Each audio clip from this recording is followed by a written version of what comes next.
diingatkan sebenarnya. Lewat Nabi Yeremia, lewat kitab Yeremia. Oh, ketidaktaatan kepada Tuhan dalam semua aspek. Kalau kita masih membuka hati dan pikiran kita menyembah hal-hal yang lain bukan Tuhan, itu pasti memang jadi bagian daripada dosa. Mari kita juga adil bagi semua orang. Adil bagi semua orang. Bapak Ibu para pengusaha, berikanlah hak karyawanmu sesuai dengan aturan yang ada.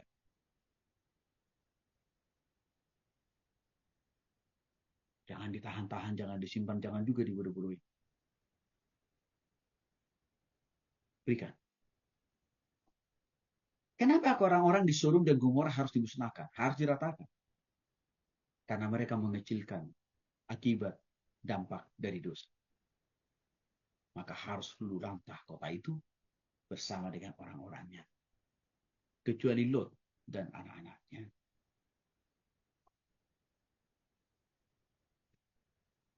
Jadi kita harus perhatikan lebih serius konsekuensi dari dosa.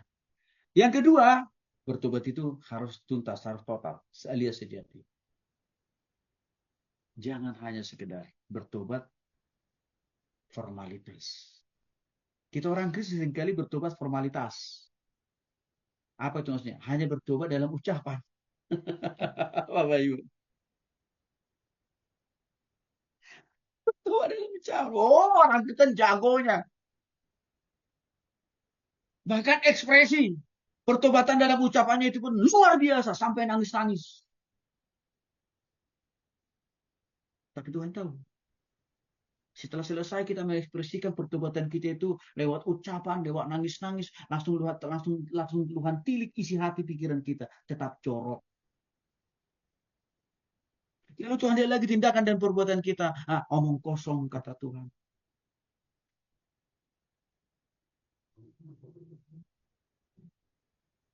Saya kasih contoh Yudas versus Petrus.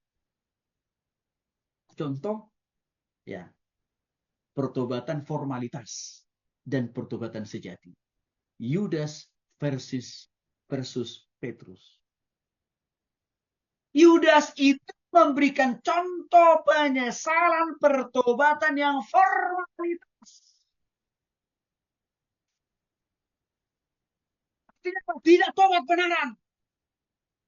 Buktinya apa? Dia jual Yesus hanya demi hepeng cuan atau duit. Formalitas. Waktu rupanya dia hidup bersama dengan Yesus sekian lama. Itu hanyalah pertobatan apa? Formalitas.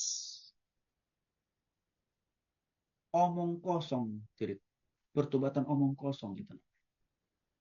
Dan puncak terbukti dan teruji. Waktu dia mengkhianati Yesus. Tuhan tidak butuh orang-orang Kristen yang hanya bertobat hanya sebatas formalitas. Tapi harus tuntas, harus total, harus sejati. Orang-orang Kristen yang hanya bertobat sebatas formalitas, ini artinya apa? Belum sungguh-sungguh terima Yesus. Belum sungguh-sungguh lahir baru. Dan orang-orang seperti inilah yang berpotensi murtad. Dan itu saya kira yang dialami oleh orang-orang Kristen yang murtad itu. Karena selama dia menjadi orang Kristen formalitas. Waktu dia mengaku dosanya, hanya sekedar formalitas. Waktu dia mengikrarkan pengakuan dosanya dalam doa Bapa kami, ampunilah kami seperti kami mengampuni sesama kan kita formalitas. Hanya di mulut, tapi di hati, pikiran, perasaan, tindakan, dan perbuatan tidak bertobat.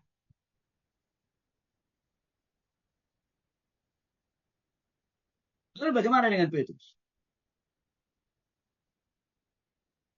Kita tahu, sempat memang Petrus itu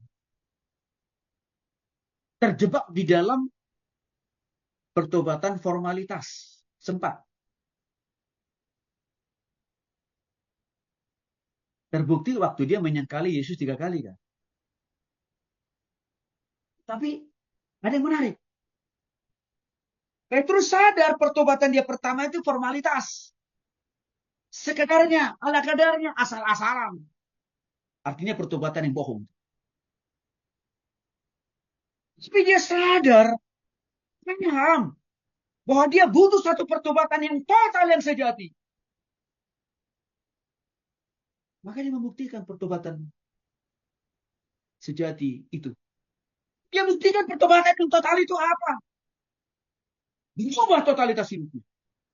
Cara berpikirnya. Cara beriman kepada Tuhan. Cara melakukan segala sesuatu. Dan akhirnya Tuhan pun memakai dia. Dan bahkan puncak dari pertobatan total atau sejati yang dialami oleh Petrus apa? Di akhir hidupnya sampai dia berkata, aku tidak langsung mati tersalib dengan kepala ke atas. Aku tidak lain. Maka saya memilih. Kalau saya harus mati disalib, biarlah kepalaku ke atas. Ini menunjukkan pertobatan yang total. Pertobatan yang sejati. Pertobatan yang mencakup seluruh aspek kehidupan.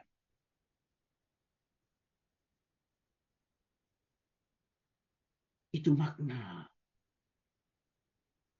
kitab Yeremia buat kita hari ini, Bapak Ibu. Dalam. Dan mayoritas jemaat kita, orang yang kita layani itu masih di dalam koridor pertobatan formalitas, Bapak Ibu. Tapi memang masih banyak juga hamba-hamba Tuhan, oknum-oknum hamba Tuhan, masih dalam pertobatan formalitas.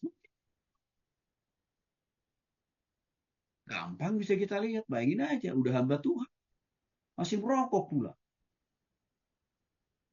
Udah melayani Tuhan, hobinya apa? Mengkonsumsi miras, tua. Bahkan sebelum khotbah, teler dulu dia. Udah hamba Tuhan, saya punya istri simpanan banyak. Udah anak Tuhan. Cara pikir, tindakan, perilaku, perbuatan sama dengan anak setan. Kita pertobatan formalitas. Kalau kita masih di situ posisinya, Tuhan marah pasti. Tuhan marah. Dan ada setiap konsekuensi dari dosa, kesalahan kita. Makna yang berikutnya, kedaulatan dan rencana Allah. Artinya, waktu Israel harus dihukum oleh Tuhan karena dosa mereka. Karena pertobatan mereka hanya formalitas, tidak total, tidak sejati. Mereka harus dihukum. Mereka harus mengalami, menjalani sebuah akibat dari tindakan mereka, kan Bapak Ibu. Tetapi Tuhan tetap memberikan mereka nafas hidup, kekuatan, dan kesehatan. Tidak langsung memusnahkan mereka. Sekalipun mereka ada di dalam penghukuman itu sendiri. Saya pakai contoh Paulus. Paulus sudah bertobat total, Bapak Ibu, bukan formalitas. Ditambah, dia abdikan totalitas hidupnya hanya untuk melayani Tuhan sampai akhir. Tapi Bapak Ibu, mari kita perhatikan. Apakah Paulus tidak lagi diproses, dibentuk oleh Tuhan? Masih kok. Buktinya apa? Tuhan masih izinkan dia mengalami yang namanya duri dalam daging. Ini bicara tentang sakit penyakit. Bapak Ibu, sebagai orang percaya, sebagai hamba Tuhan, Tuhan juga masih bisa mengizinkan kita ada dalam proses pembentukannya. Tapi dikala kita ada dalam proses pembentukan Tuhan, tidak sekonyong-konyong sebenarnya. Masalah yang menerpa kita, penyakit yang menerpa kita, membuat kita langsung mati. Enggak lah. Paulus waktu mengalami sakit penyakit itu tidak makin lemah imannya. Tidak makin surut semangatnya melayani Tuhan. Enggak, tapi makin semangat. Karena Tuhan bilang, justru dalam kelemahanmu itulah. Artinya apa? Justru di dalam waktu penyakit itu masih ada dalam tubuhmu. Saya terjemahkan, saya tafsirkan lebih sederhana. Justru waktu penyakit itu sekali ada dan melekat dalam tubuhmu, kata Tuhan. Tapi kuasaku akan powerful bekerja, berkarya di dalam hidupmu, kata Tuhan. Maka apa yang terjadi? Paulus tetap luar biasa melayani Tuhan.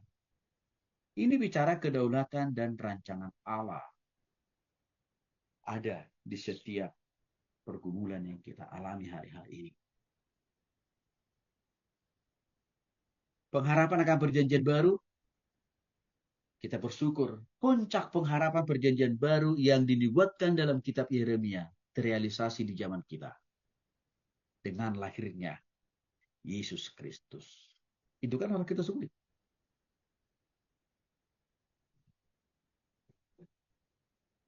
Maka kehadiran Allah itu tidak jauh lagi dari kita manusia, tapi sudah makin dekat, bahkan melekat.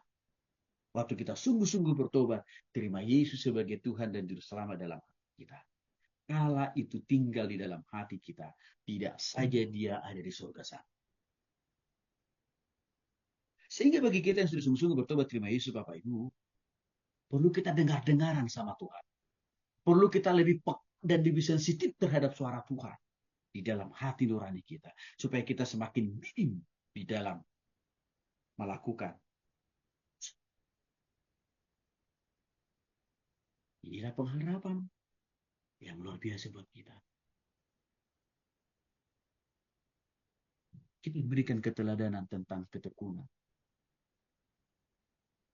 Dari kisah